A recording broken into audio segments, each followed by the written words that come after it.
삶에 있어서 그 시작을 어떻게 하느냐는 매우 중요합니다. 그러나 그 시작보다 더 중요한 것은 그 끝을 어떻게 맺느냐, 그것이 바로 이 시작보다 어쩌면 더 중요할 수도 있습니다. 목표와 목적이 설정되고 진행되는 과정들이 잘 정리되어져서 진행이 되다가도 중간에 방향이 틀어져 버리고 결과적으로 그 끝맺음이 온전치 못하다면 그 시작조차도 결국에는 빛을 잃어버리게 되는 것이죠. 오늘 열왕기하 12장 전체는 요아스 왕의 행적에 대해서 기록하고 있는데요, 우리가 본 1절에서 3절까지의 말씀을 보면 요아스 왕을 소개하는 가운데 왕이 세워지고 40년간 이 유다 땅을 통치했다라고 기록하고 있습니다. 그리고 그 통치의 시작과 결과가 어땠는지도 1절에서 3절까지의 간략하게 요약하고 있는 것을 보게 되죠. 자, 그런데 본문을 자세히 살펴보면 그 시작은 선하다라고 표현을 했지만 3절에 보면 그 끝이 어땠는지를, 그의 악행에 대해서 기록하고 정리하고 있는 것을 보게 됩니다. 요아스는요, 하나님 앞에 세워진 왕이었고 하나님을 경외하는 여호야다의 손에서 길러졌습니다. 어제 본 11장의 말씀 가운데 6년간 그 하나님의 종이었던 여호야다의 손에 키워졌던 그 요아스의 부분을 우리가 어제도 잠시 살펴보았는데요, 그러나 3절 말씀에 보면 우상들의 산당을 제거하지 않은 채 그 지속되어졌던 시간을 통해서 결과적으로 변질되어지고 악행이 보여졌던 그런 것들을 우리가 보게 되어지는 것이죠. 시작과 끝이 달랐던 왕 요아스의 그 40년 통치를 오늘 우리가 새벽에 좀 짧게 살펴보고자 합니다. 그리고 그 말씀 가운데 주시는 하나님의 뜻을 우리가 함께 알아가기를 소원합니다. 먼저 우리가 4절에서 16절까지의 말씀을 살펴보면 요아스의 행적 가운데 성전을 회복하는 그 개혁의 사건들을 우리가 발견하게 됩니다. 이 말씀은 역대하 24장 7절의 기록에서 우리가 살펴봐야 할 그 성전의 상태를 먼저 우리가 좀 생각할 필요가 있는데요, 역대하 24장 7절의 기록에 보면 이 아달랴, 바로 전 때에 6년간 이 유다를 통치했던 아달랴의 아들들에 의해서 파손되어졌다라고 기록하고 있습니다. 그리고 무엇보다 그 성물들이 이방의 우상이었던 바알들을 섬기는데 사용되어짐으로 인해서 그 성전에 있던 많은 것들이 파손되어지고 또한 그것들이 그 빛을 잃어버린 것을 역대하 24장 7절 말씀에서 우리가 볼 수가 있습니다. 그로 인해서 오늘 요아스가 가장 먼저 진행했던 것이 무엇이냐면 제사장들을 불러 그 성전을 보수할 것을 명령하고 있는데요, 4절 5절 말씀에 이렇게 기록하고 있습니다. 요아스가 제사장들에게 이르되 여호와의 성전에 거룩하게 하여 드리는 모든 은, 그 사람이 통용하는 은이나 각 사람의 몸값으로 드리는 은이나 자원하여 여호와의 성전에 드리는 모든 은을 제사장들이 각각 아는 자에게서 받아들여 성전의 어느 곳이든지 파손된 것을 보거든 그곳으로 수리하라 하였으나, 여기서 보면 은들, 세금과 또한 세금과 헌금들을 모으고 있는 것을 보게 되는데요, 이스라엘 백성들은 성전에 반드시 그 반세겔의 세금을 내어야만 했습니다. 그리고 오늘 4절의 말씀에 보면 그 은뿐만이 아니라 각 사람의 몸값으로 드리는 은이라고 이렇게 기록되어져 있죠. 이것은 장자의 상속 명목으로 받는 상속세와 같은 것입니다. 그것을 5세겔을 반드시 세금으로 내어야 되는 그러한 헌금입니다. 그리고 또한 어떤 헌물을 말하고 있죠? 여기서 보니 자원하여 드리는 헌금을 또 말하고 있습니다. 즉 성전에 들어오는 모든 금액을 말하고 있는 것입니다. 성전으로 이스라엘 백성들이 내어야 할 것과 자원하여 드리는 모든 것을 다 모아서 어디에 지금 사용하라고 명령하고 있냐면 성전을 수리하고 보수하는 데에 사용할 것을 명령하고 있는 것이죠. 자, 그런데 6절의 말씀을 보니 제사장들이 이 요아스 왕의 명령에도 불구하고 이 보수 작업을 실시하고 있지 않더라라는 것을 기록합니다. 이 시기가 얼마나 되어지냐면 제위 후 23년이 될 때까지 성전 보수 작업을 실시하고 있지 않더라는 것이죠. 6절 말씀 한번 볼까요? 요아스 왕 제23년에 이르도록 제사장들이 성전을 파손한 데를 수리하지 아니하였는지라. 제사장들이요 왕의 명령에도 이 성전을 수리하지 않는 것, 그 23년이나 수리하지 않고 있었다라고 말하고 있습니다. 일이 진척되어지지 않습니다. 요아스 왕이 뭔가의 개혁을 시작하려고 함에도 불구하고 일들이 진행되어지지 않고 있는 것이죠. 그러자 요아스 왕이 새로운 방법을 도입하고 있습니다. 바로 전문 인력들을 고용하는 것이죠. 자, 우리 11절 12절 말씀을 보면 그 달아본 은을 일하는 자 곧 여호와의 성전을 맡은 자의 손에 넘기면 그들은 또 여호와의 성전을 수리하는 목수와 건축하는 자들에게 주고 또 미장이와 석수에게 주고 또 여호와의 성전 파손한 데를 수리할 제목과 다듬은 돌을 사게 하여 그 성전을 수리할 모든 물건을 위하여 쓰게 하였으되. 여기 보니까 전문 인력들을 불러들여 제사장들이 받던 돈을 헌금하게 하고 공통적으로 헌금을 하게 하고 이 모든 돈들이 그 수리하는 전문 인력들에게 나누어질 수 있도록 제도를 마련하고 있는 것을 보게 되어집니다. 새로운 방법을 도입하여서 성전 보수 작업을 강행하고 있는 것이죠. 이 전문 인력들을 부르는데요, 이 보수를 주는 것과 또한 16절 이후의 말씀, 11절 12절 이후의 말씀들을 보면 이것에 대해서 매우 명확하고 선명하고 투명하게 이 재정을 사용하는 것을 보게 되어집니다.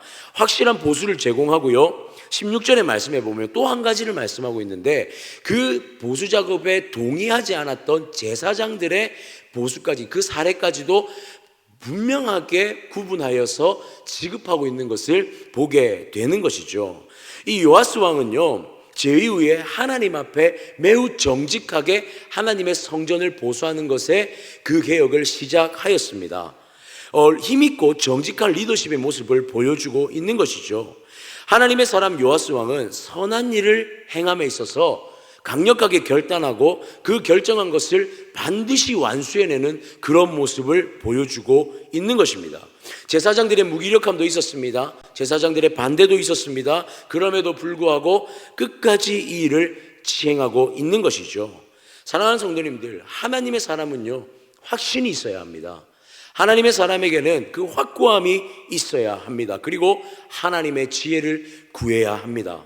분명히 하나님의 뜻이라면 하나님께서 지혜를 주시고 그 일을 감당하게 하실 것이라는 그런 확신을 가지고 나아감이 있어야 한다는 것입니다. 정직한 방법으로 사람을 세웁니다. 그리고 투명하고 정확하게 보수를 지급함으로 공의를 드러내고요, 마음이 합하지 않는 자들까지도 사랑으로 품어서 그 일들을 하나님의 선한 지혜와 방법으로 시행하고 있는 것을 보게 되는 것이죠. 즉 선함을 향한 확실한 공의와 정의를 무엇보다 사랑으로 세워가는 것, 이것이 바로 하나님의 백성, 하나님의 사람이 행해야 할 모습이다라는 것을 오늘 요아스 왕이 보여주고 있는 것입니다. 그리고 또한 이 모습이 우리의 모습이 되어져야 할 줄 믿습니다.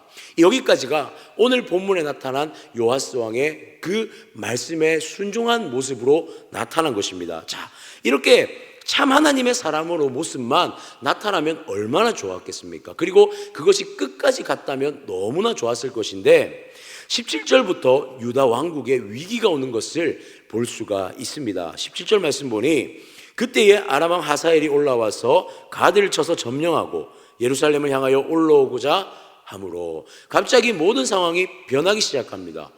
이 아람 왕 하사엘이 유다를 침공하는 모습으로 상황이 반전되고 있는 것이죠. 자, 이때 요아스 왕은 어떻게 행동하고 있습니까?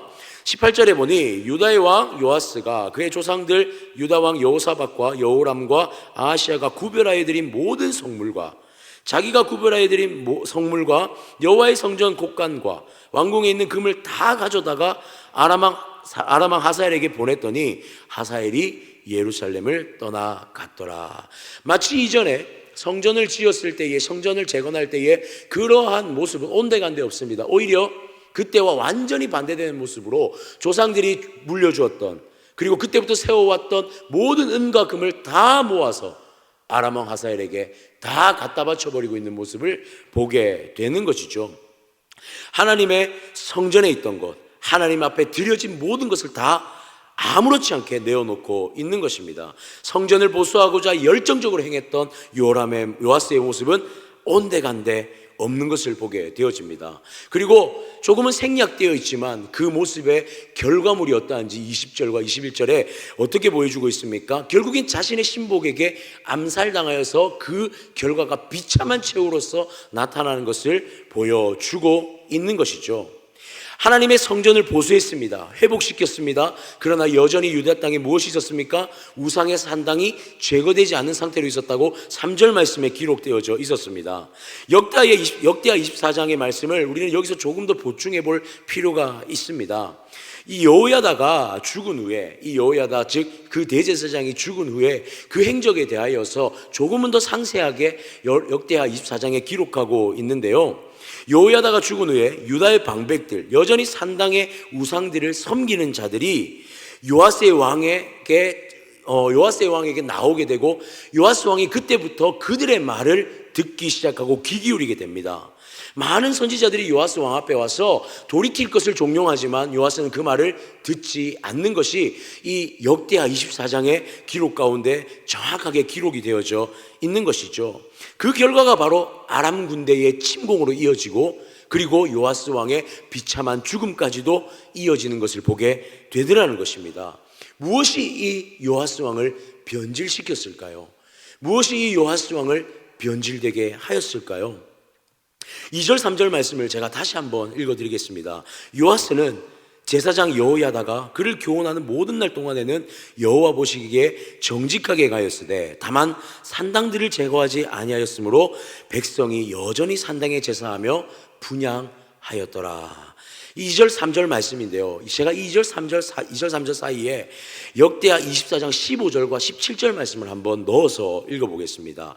여호야다가 나이가 많고 늙어서 죽으니 죽을 때가 130세라. 여호야다가 죽은 후에 유다 방백들이 와서 왕에게 절하매 왕이 그들의 말을 듣고. 2절까지에는 어디에 귀를 기울였습니까? 여호야다를 통한 하나님 말씀에 귀를 기울였습니다. 그런데 이 여호야다가 죽은 이후에 요아스가 귀를 기울인 것은 사람의 말에 귀를 기울이고 있는 것을 보게 되어집니다. 이것은 여호야다의 업적을 말하는 것이 아닙니다. 하나님 말씀에 귀를 기울이고 하나님의 뜻 앞에서 세워줄 만한 그러한 한 사람 옆에 있을 때에, 하나님 말씀에 붙들려서 그 왕의 자리에, 리더십의 자리에 서 있을 때에 요아스의 모든 행적은 하나님 앞에 선하였고 정직하였고 힘이 있고 하나님의 뜻을 이루고자 명확하게 달려가는 그러한 모습을 볼 수가 있었습니다. 그러나 하나님의 말씀에서 떨어지는 순간 그 귀가 하나님의 말씀이 아닌 사람의 말에 귀를 기울임으로 결국에는 변질되고 실패해버린 인생으로 나타나고 있더라는 것이죠. 이것은 결코 극단적인 예가 아닙니다. 하나님의 백성이라면, 모든 인간, 하나님을 믿는 사람이라면 누구나 겪을 수 있는 일이라는 것이죠. 하나님의 선한 리더십, 하나님의 능력과 힘이 있는 백성으로 여러분 살기를 원하십니까? 다른 것이 아닙니다. 하나님의 말씀에 내가 지금 붙들려 있는지, 내가 지금 하나님의 말씀에 귀 기울이고 있는지, 그것을 우리는 점검해야 할 필요가 있다라는 것입니다.